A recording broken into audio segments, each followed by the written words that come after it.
Hello friends, जैसा कि आप सभी जानते हैं कोरोना की वजह से बाजार में हैंड सैनिटाइजर्स की शॉर्टेज है। तो आज हम आपको घर पे हैंड सैनिटाइजर बनाना सिखाएंगे। तो चलिए देखते हैं इसको कैसे बनाना है। इसके लिए हमको चाहिए होगा 2 चम्मच पानी, 2 चम्मच स्पिरिट और एलोवेरा। अगर आपको थोड़ा ज्यादा अमाउंट का हैंड सैनिटाइजर बनाना है तो आप जितना पानी लेंगे आपको उतना ही स्पिरिट लेना है और उसकी हाफ अमाउंट में एलोवेरा लेनी है। इसको बनाने के लिए हमको सबसे पहले 2 चम्मच पानी लेना है और उसमें 2 चम्मच स्पिरिट डालना है।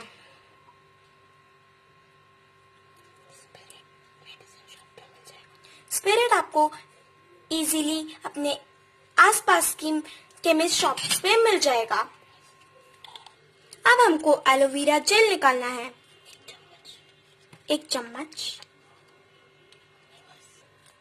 अब हम इसमें 1 चम्मच एलोवेरा जेल डाल देंगे और इसको अच्छे से मिक्स कर देंगे। अब हमको इसको फनल की हेल्प से एक एम्प्टी बॉटल में ट्रांसफर करना है।